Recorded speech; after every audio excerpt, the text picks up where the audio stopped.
Imagine your phone buzzing with a text from your own number, but the message is dated tomorrow. At first, it saves your life. Then it starts predicting your death. And you realize something else is reading every message, watching you right now. Pete McCarthy was the kind of man who fixed things for a living and broke them at home. 41 years old, 200 pounds of mechanic's muscle and bad knees, he ran the only garage left in Millbridge, Maine. The town had been dying since the paper mill closed in '98. Same year Pete's wife walked out with their daughter and half the furniture. Now it was just Pete, the garage, and a 2-bedroom ranch on the edge of the woods where the black flies got thick in June. He was closing up on a Thursday night in October when his phone buzzed in his back pocket. He figured it was the bank again, reminding him the truck payment was late. Instead, the screen lit up with a text from his own number. Tomorrow at 7:12 a.m., the left front tire on the F150 blows on Route 7. Pull over at the Mobile and change it tonight. Trust me. Pete. He stared at it a long time. Same area code, same last 4 digits. The timestamp said it had been sent 2 minutes ago. He almost laughed. Some kid at the high school pulling a prank, probably. He shoved the phone away and drove home. At 7:10 the next morning, he was on Route 7, coffee cooling in the cup holder, when the truck jerked hard left. The tire blew exactly like the message said. Pete wrestled it to the shoulder, heart hammering. He sat there in the sudden quiet, listening to the pines hiss in the wind, and felt something cold crawl up the back of his neck. He changed the tire with the spare he kept in the bed. When he got to the garage, he pulled the phone out and typed a reply to his own number. "Who the hell is this?" The answer came back in 3 seconds. "You. Tomorrow. Don't ask again, or I stop helping." Pete told himself it was a glitch. Spoofed number, some app, whatever. He put it out of his mind the way men do when they can't explain something and don't want to look at it too long.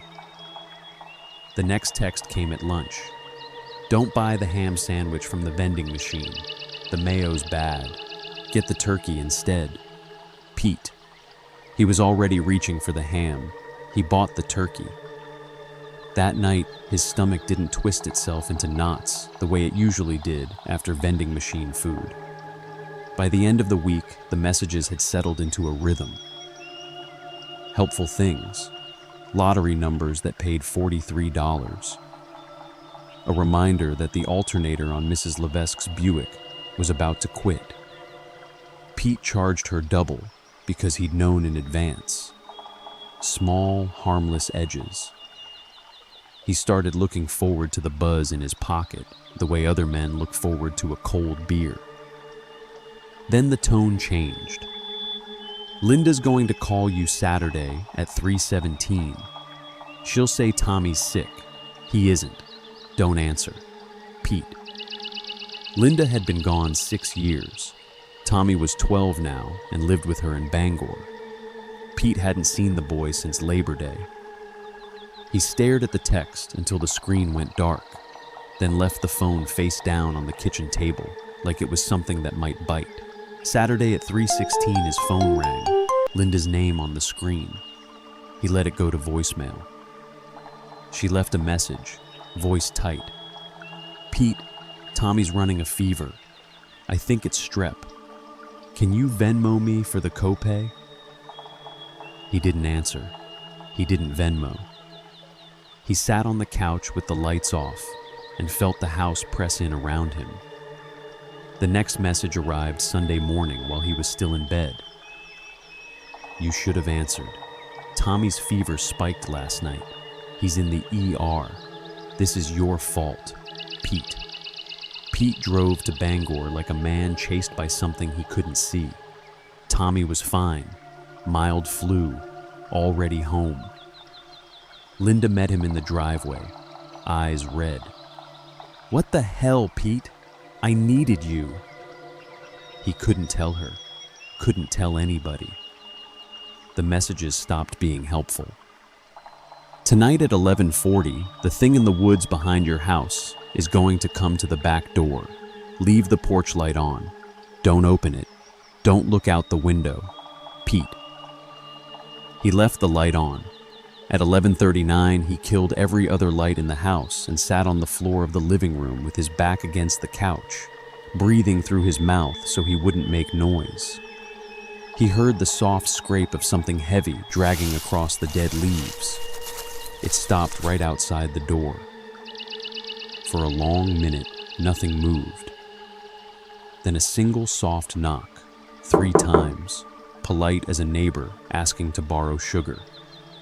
Pete didn't look. He pressed his palms over his eyes until the knocking stopped and the thing went back into the trees.